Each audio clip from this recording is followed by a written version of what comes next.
In this video, I will be discussing, or rather explaining, my involvement in two separate cults: the Israelite Church of God in Jesus Christ and the Nuwaubian nation.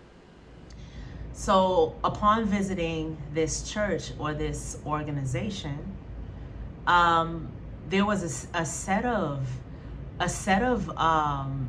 ways in which you enter this church, right? And I remember for the women, not only do we have to wait in this line because people were waiting to get in for the Sabbath. Usually that's when they had their church services on Saturday, because it was considered a Hebrew Israelite church, right? So they had these services on Saturday, from what I could recall. And before you could enter into the church or enter into the main room where you got educated on scripture, the females had to be anointed with oil at the top of their heads, right? And then after they get their anointment, they had to cover their heads. And it was a general rule that if you're a woman reading the scripture, or if you are conversing about the scripture, you always needed to have your head covered. That was like the main rule of the church. And it's gonna get like a lot deeper. I'm gonna get into like the general rules and the breakdowns that they had as far as like, you know, what you could or could not do. That's gonna come later. But that was the general entry, just getting into the church if you were a female. The men, I am not quite sure, but what I can recall was once you got into the church, the men and the women were separated according to seating. So if I could remember correctly, the women sat on the right and the men sat on the left, and whoever sat in the front row, especially when it had to do with the men, those were the higher ranking officials, like your bishops and stuff. They sat in the front, and all of the other guys that were of low ranking, they sat behind them. So it was like a very structured organization. So I'm gonna fast forward a little bit because I want to just tell you about like the general indoctrination and how I was able to come into the realization of this cult, this particular cult. And it was through my best friend at the time. So I'm gonna fast forward to when I entered the military at the age of 18. So this is 5 years later, after finding out about this cult and who they were all about. I was in minimal contact, you know, like off and on with my best friend. You know, I was in the military, so basically it was just kind of like, you know, I was doing my own thing. And at the time, I feel like I kind of separated from the cult in a sense, but I still kind of had some of the general teachings and some of their ways and customs kind of embedded into me and my lifestyle. So it wasn't removed completely. It was in a general sense that, you know, I had knowledge of it, and I knew I was in the military, and I had this intention to follow as much as of what I could. You know, being in the military and being a member of the military, it was my intention to keep up with the practices as much as I could, even though I was in the military at the time.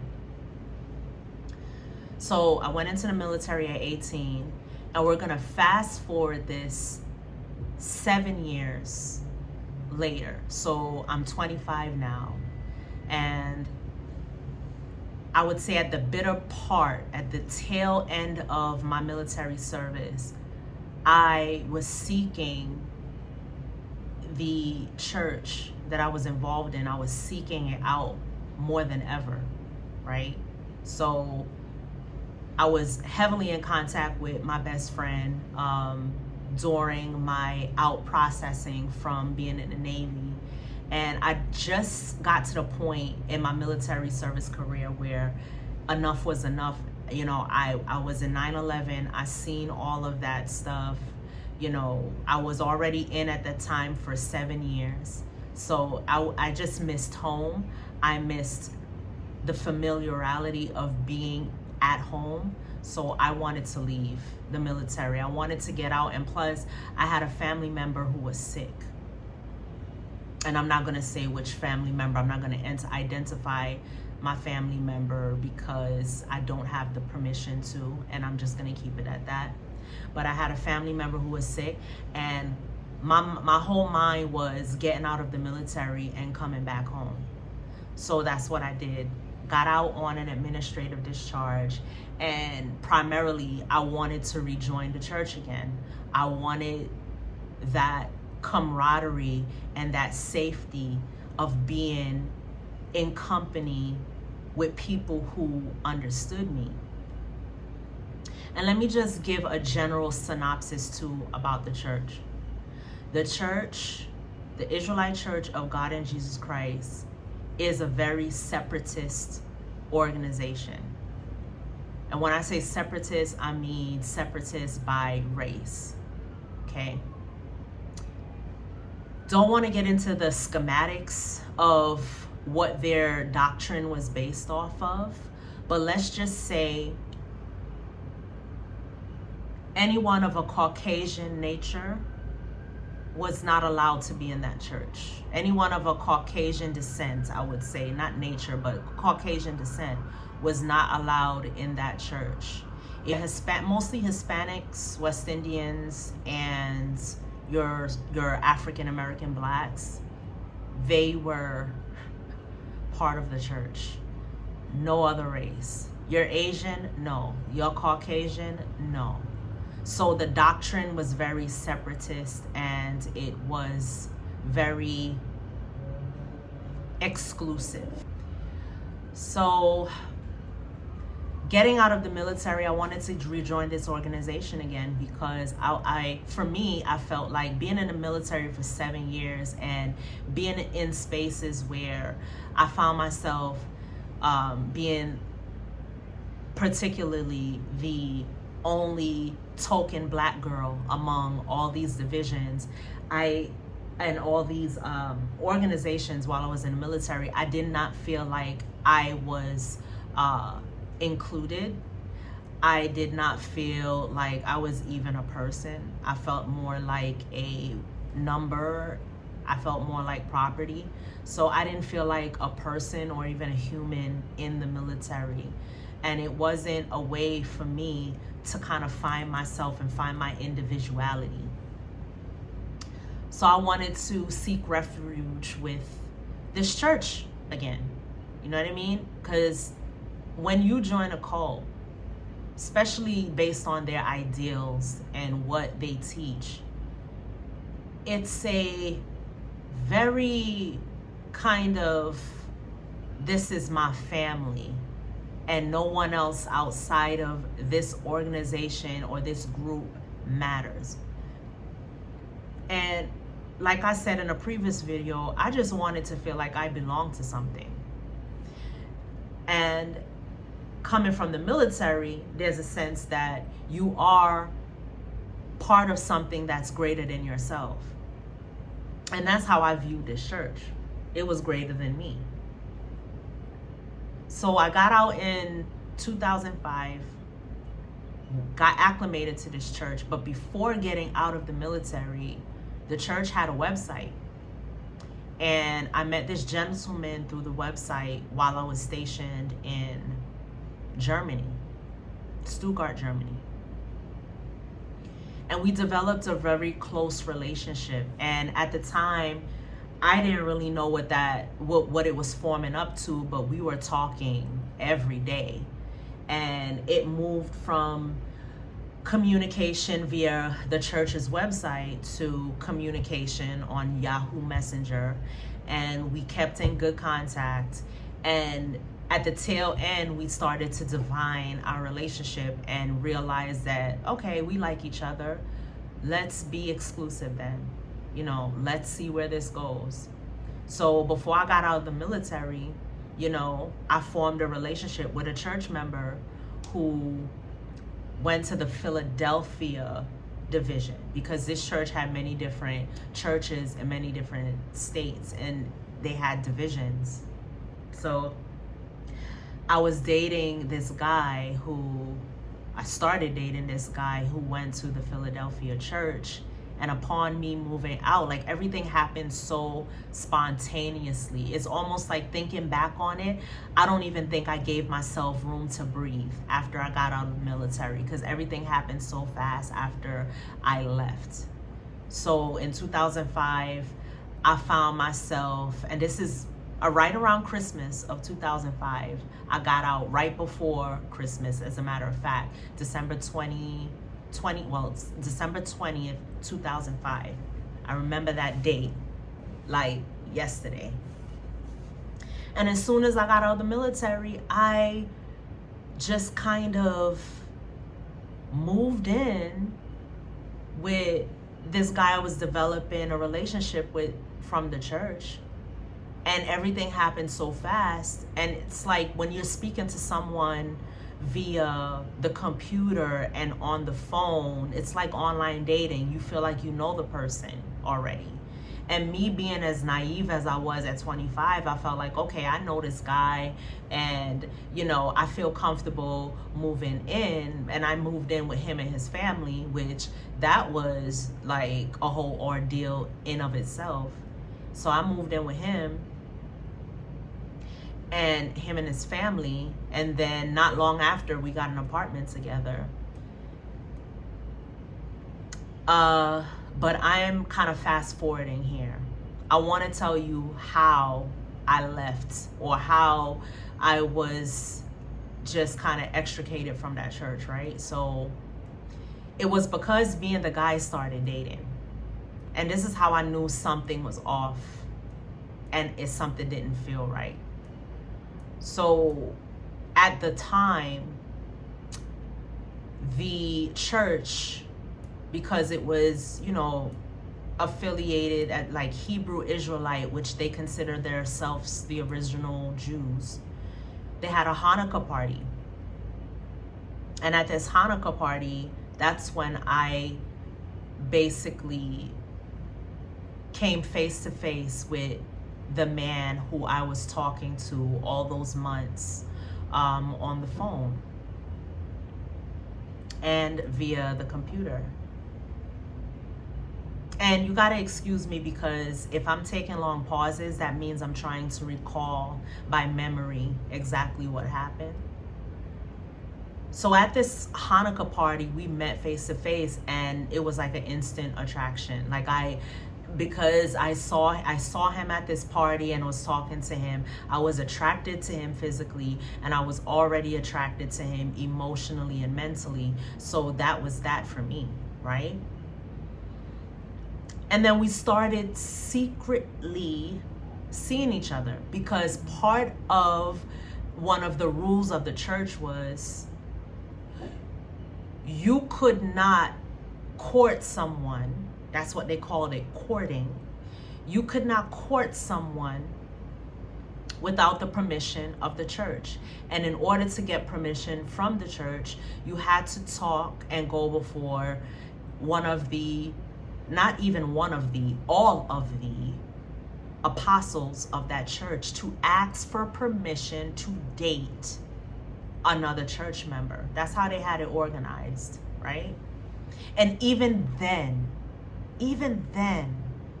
I did not realize that that is a cult structure.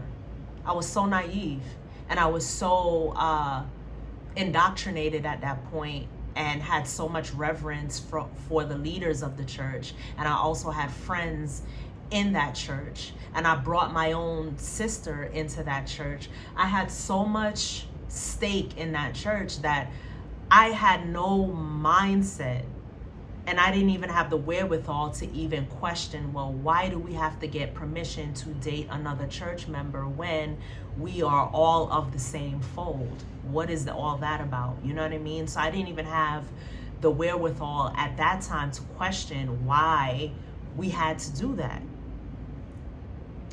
So because we went about it the wrong way, in the sense that we kind of met and we were dating and had this relationship in secret. It was found out, or someone ratted on us. I don't know which one of the ones, I don't know how it happened, but it was found out that we were seeing each other in secret, and we were called before council. That's what they call it. We were brought before council, and council is when you're brought before all of the apostles of the church for your, I call it a sentencing. Basically, you know, you're called before them so they can see what it is that they're going to do with you, right? So it was one night I could never forget. I believe it was sometime in, not even long before I got out the military. It had to be at least a week after I got out the military. It was found out and we were brought before council. And I'm standing there, and I could remember the head apostle of this church. And you know what? He's dead right now. So I'm going to say his name.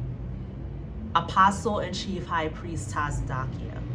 We were brought before the council, and this so-called apostle berated me, literally berated me in front of all of the church members that were there that night, or happened to be in that church that night, because that's what they do. It's like if they want to pull you into council and call you out on some shit and tell you about yourself, they need an audience, and they want to make an example out of you, and they don't care how they do it. And that's how it was done. They berated me more than they berated the guy that I was dating. I was called all kind of wicked. Oh, this is a wicked sister. Why would you want her? Why would you want to be with her? We got plenty of good sisters in this church. You gonna go to her? Meanwhile, these apostles knew nothing about me personally. I think the only thing they knew about me personally was I was in the military, because even while I was in the military, I was sending them tights, what they call tights. And it wasn't one collection of tights. They had double tights in their church, where you had one for the, I think, priest fund, and probably another set of tights for the church. I mean, honestly, I remember one time I'm in Germany and I'm sending the church money orders like $250 each time. You know what I mean? Which was money I could have sent home to a family member, or money I could have saved. But I'm paying double tithes to this church. And get to the council meeting, we both got expelled. So me and the dude that I was dating, we both got expelled from this church. And the expulsion period was 10 years. And in order for us to actually, let's say we wanted to come back to the church after 10 years, which it was 2005 at the time, we got kicked out and expelled. So if 2015 came around and we wanted to rejoin the church again, we had to go back before the council and state our case to be welcome back into the fold again. But essentially within the 10 years, I had enough sense and enough like cognitive awareness not to return to that church, because in that 10-year span, I kind of realized you're bullshit. Not only are the apostles of that church bullshit, but the man that was calling me all kinds of names and berating me, which was the head apostle of the church, you're freaking bullshit too. And it's crazy, you never really figure out the inner workings of the cult that you were a part of until you get out of there. And in a sense, when I look back on it, they pretty much did me a favor by kicking me out, because slowly but surely I started to rebuild my identity, and slowly but surely I started to think for myself. okay? And I'm gonna give you an example of why the particular cult that I was in, I'm not even gonna call them a freaking church. They were a cult. So I'm gonna tell you how serious it was. The head apostle of that church, and I didn't find this out until after I left, the head apostle of that church is parading around wearing Prada, getting custom made garments and gowns made, has a whole mansion in New Jersey. He not only, went against his own doctrine or basically the rules of the church, because for women were not allowed to wear pants, right? We were supposed to wear dresses that went down to our ankles, or probably just a little past the knees, but nothing quite revealing. But come to find out, this guy is dating women and been seen around town with women wearing skin tight jeans. So it's just like, you know what I mean? Oh, so I guess the rules don't apply to you then. Or I guess you're not living up to what you're preaching or what you are basically holding the rest of the congregation or church accountable for, right? That's not all too. So basically doing research and finding out more about the church and this lead apostle, come to find out there's this mystery van that was found with all of the church members' tights and uncashed checks and uncashed money orders stashed away in this van. And all kinds of trinkets and all kinds of worldly things that they preached against, because they were like, oh, you can't be carnal, you can't be, you're only in this, or you can't be a part of this world in this world, whatever the fuck it is. I so removed myself. It was 17 years ago. I so far removed myself from that doctrine that I can't even quote or remember some of the key quotes and key references they use to brainwash their people. And the men in the church, they were allowed to be polygamous. They were allowed to have multiple wives. But my concern was was always, okay, so you guys are polygamous and you guys can have multiple wives, and also you make it a point where if you have multiple wives, you better take care of them and each of them have to be provided for. But that's not the case, especially if you're living in New York. Some of these men that were in the church wanted to have multiple wives but only had one income. How could you take care of multiple wives on one income? How could you provide or be an adequate husband for your multiple wives if you're living off of one income and you could barely take care of yourself and cover your own bills? So it was a contradiction in their doctrine, and it was pure hypocrisy, in my opinion. You know what I mean? So finding out more about this church and finding out more about this cult leader, I started to be like, yo, what kind of fuckery was I in all those years?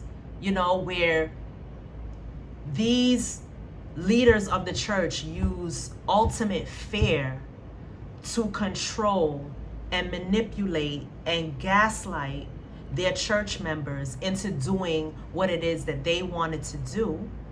But on the other hand, you find out they're not living accordingly. They're not living based on what they're practicing or what they're telling the church members to practice. They're not living according to the ideals and what represents the church. They're not doing that.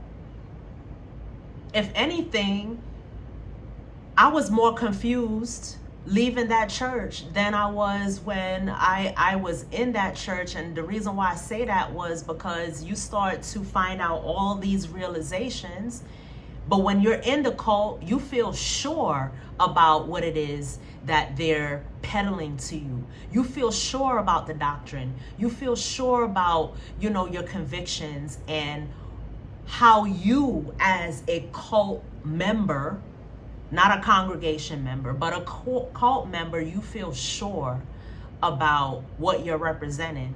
So when I got out of it, I was more confused. I was like, wait a minute, all of this stuff is going on, or was going on when I was in behind the scenes and I couldn't see it. But that's just the whole point. They don't want you to see shit like that. They don't want you to have these realizations. And oh, God forbid if you question them on anything. You're evil.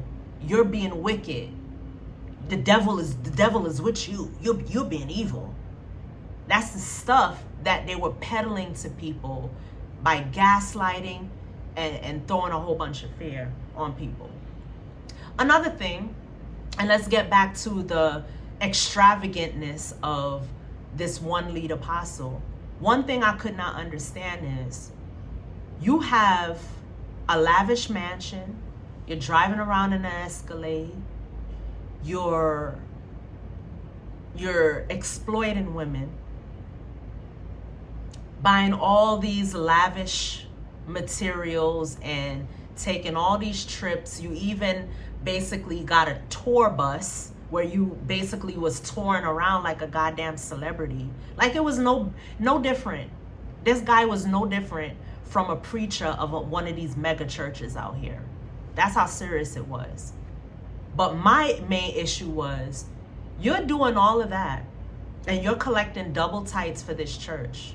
But in the meantime, some of your church members, they can barely pay rent, bro. They can barely pay rent. They can barely feed their kids. Why? Because all of their money is going into all of the festivities that they have. I literally remember women going all out of their way to make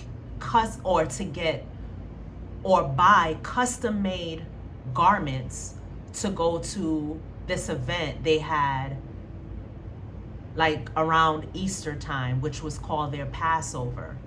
Spending money, and not only did you have to buy the ticket to get into this event, but you had to look the part to get into this event as far as what you were wearing, your garments.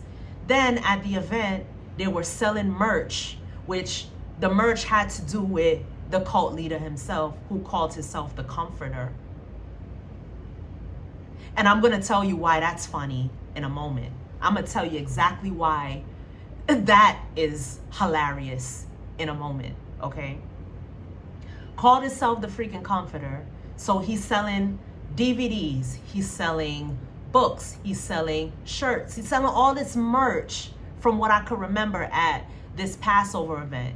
Then you have other festivities like the Day of Unleavened Bread and these feast days, like these different feast day events that they would have where, and some kind of award show. Can't even remember what it is because I've suppressed and just eradicated a lot of that from my existence and from my memory. But they had these award shows for the congregation members. And if you were promoted, kind of like how the Nexium cult was ran, had all these damn festivities where people went into these festivities and they paid more money. So not only am I giving this church double tights, but I'm paying to get into these festivities, and I'm paying for merch, and I'm paying for all that. And where is all this money going? Because like if any one of the church members or the excommunicated church members or people who left that church are watching right now, tell me where all that money is going. Because I remember from my memory, they wanted to build a church from the ground up. Meanwhile, we were still on, I think it was Madison Street, tucked away in this small little freaking area. And it's probably still going on right now. So with all of the money that you guys have been collecting over the years, where's the big cathedral that y'all promised? Where's the big church that y'all promised? Where is it? I'd like to know. I would actually like to see it when I visit New York. But from what I heard after getting out, and this was not even, this was most recent. This wasn't even long ago. This is probably maybe 3-4 years ago. The so-called church got raided. And the apostle of this church got dinged on tax evasion or whatever the hell he was doing with money. So I found out not until I got out of the church. As a matter of fact, I found out a lot of this information in 2018. That's when, like I moved back to New York. And then in 2019, COVID hit. And I was starting to do a lot more research into what happened with this church. You know what I'm saying? And even I just wanted to know if they even still existed or they were still even around. You know what I mean? So I did a lot of research, and come to find out, there were ex-bishops of the church, even one apostle left. And like, I remember him too. Very, very good looking, heavyset Puerto Rican guy. I can't remember his name, but I've seen him on many videos, and he was actually a high ranking bishop of the church when I was in, right? So I'm seeing a lot of this go on. A lot of them are like dropping out of the church like flies. I'm like, what the hell is going on? But it was the corruption that was unearthing and coming to light and rising to the surface. And people were starting to realize what a hoax it was. And there were I've heard of a lot of abuse of women, especially by the head leader. There's a lot of abuse of women, and from what I could recall, it was a very patriarchal organization, church. It was a very patriarchal church, and had no respect for the matriarchy at all. And if they did have any respect for women, it was because they were the mother of their children. But here's my thing. If the head is treating women like pieces of shit, you could only imagine what some of the other men in that church was doing to their women. It could have been worse. I don't know. I wasn't in there at the time. Thank the God above, thank the universe that I was not in. And like I said, they did me a favor.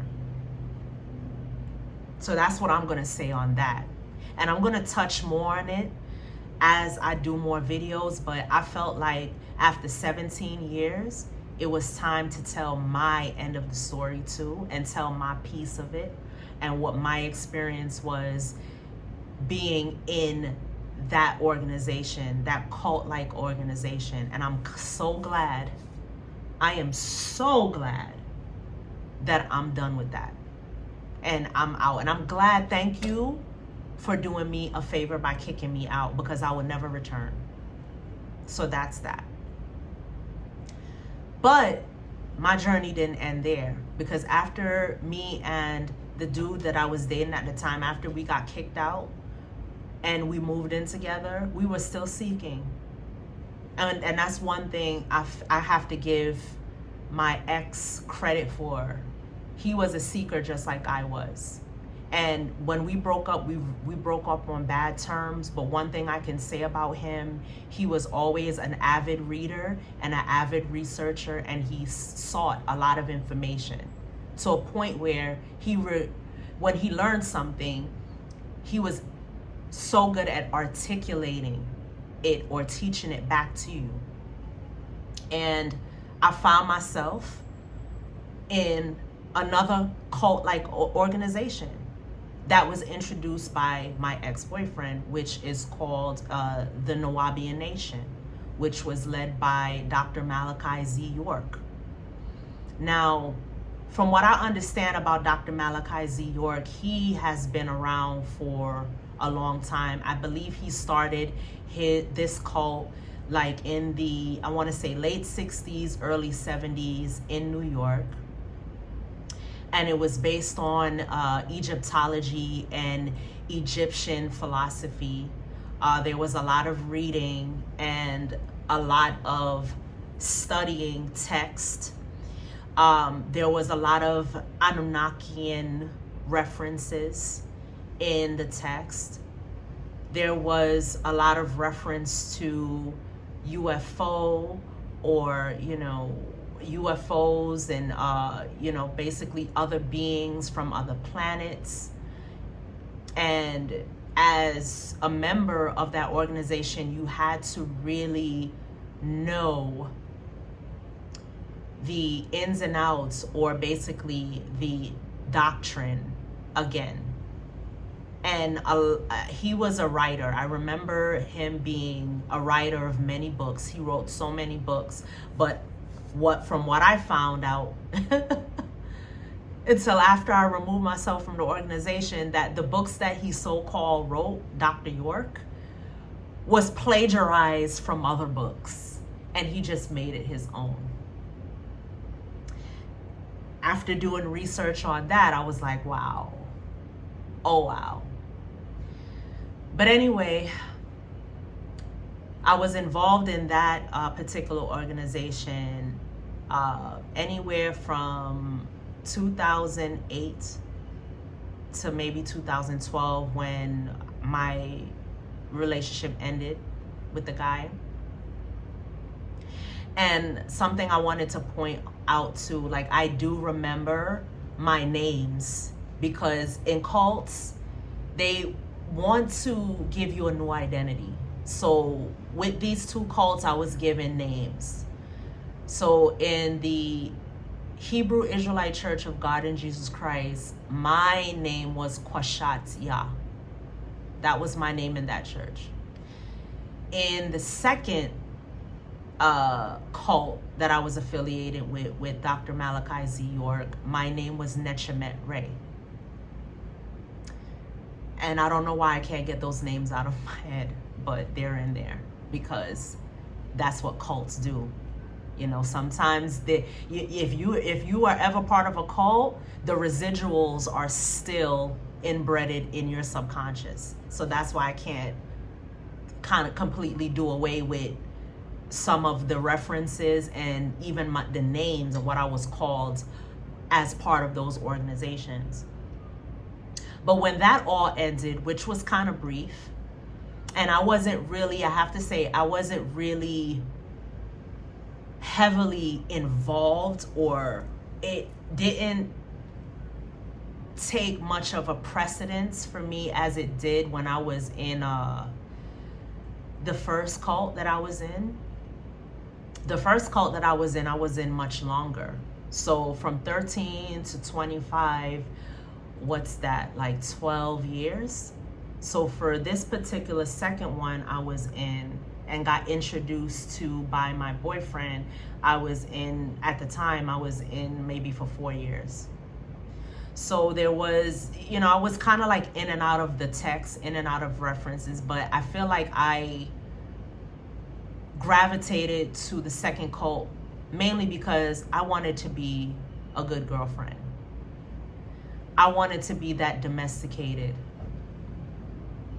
girlfriend that could possibly get a ring put on her finger, if that makes sense.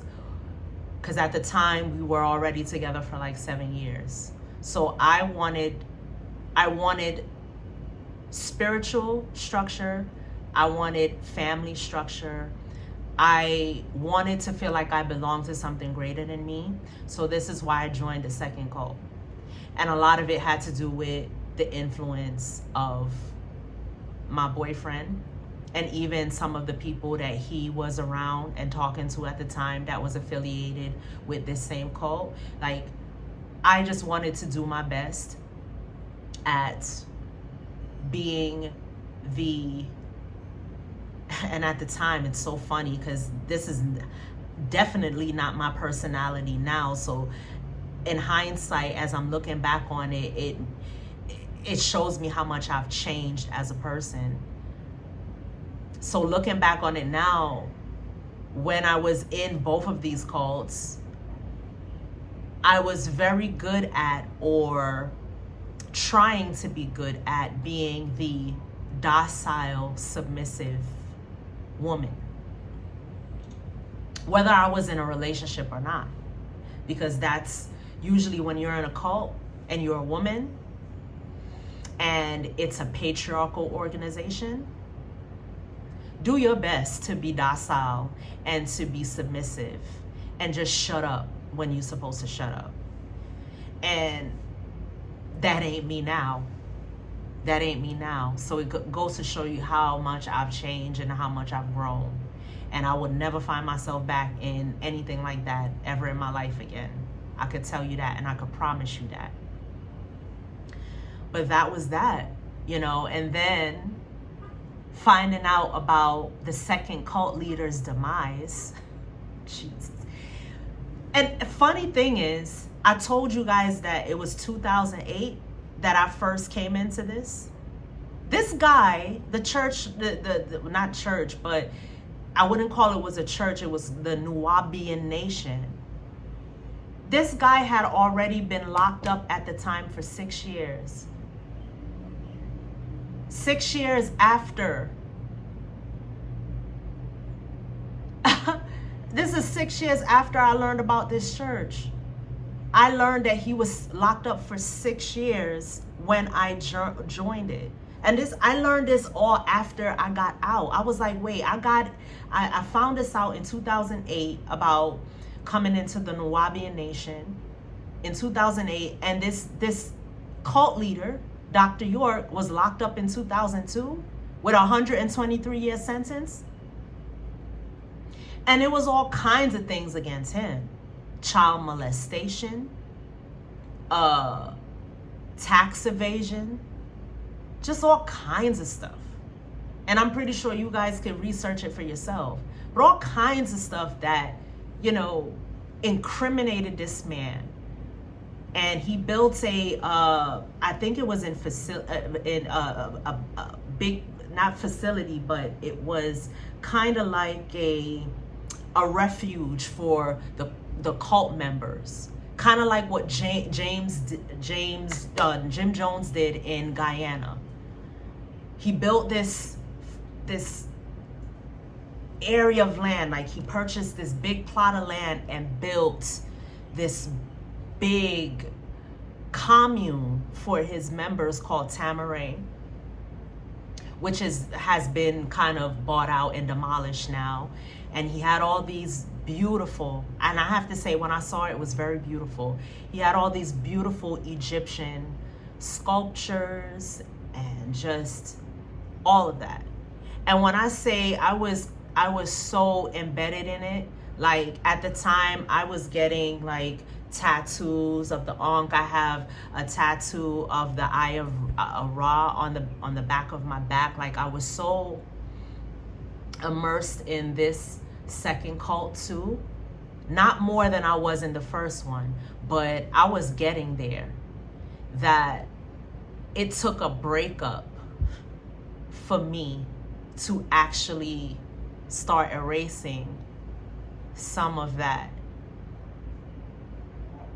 just some of the trappings and some of that, the whole ideology of being in that cult. It took a breakup for me to start figuring out who I was again without being immersed in a cult-like organization, right?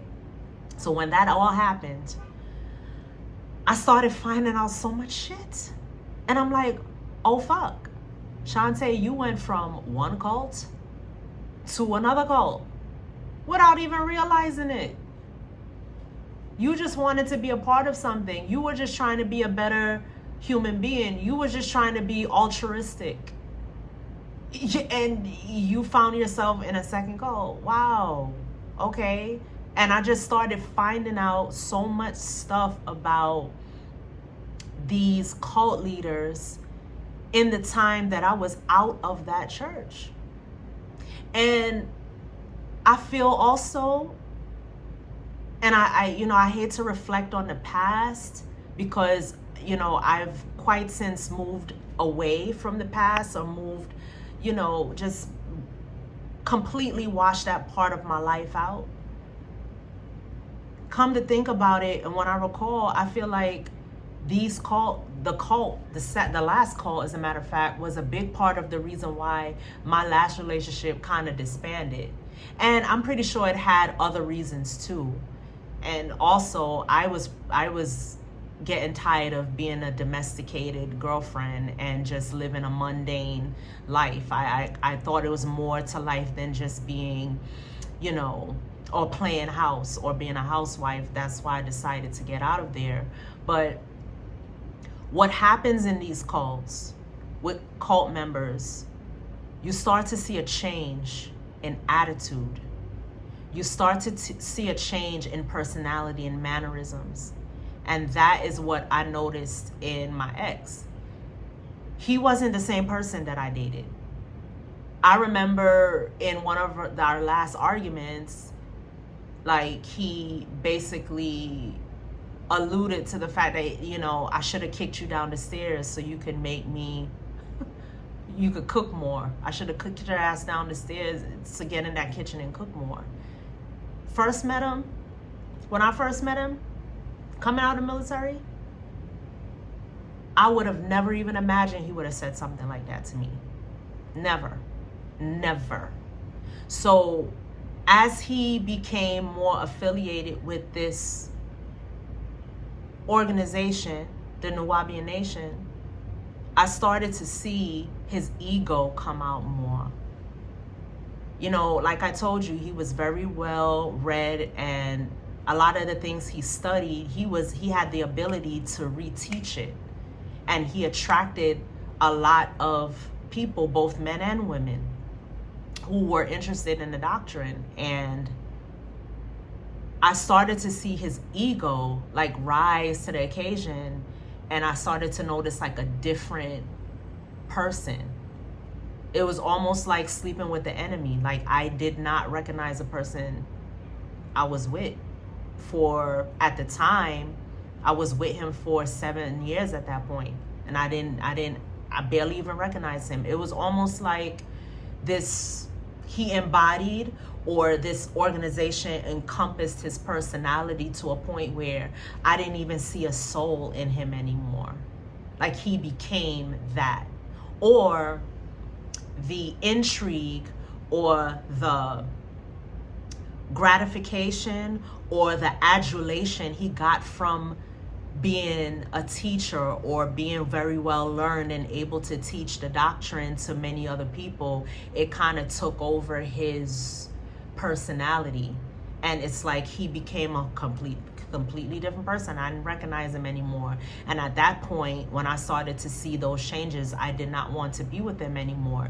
And it took infidelity, and I wouldn't even say infidelity because we weren't even married, but it took him stepping outside of our relationship for me to actually take my blinders off and see, oh, this is not it, and we ended there.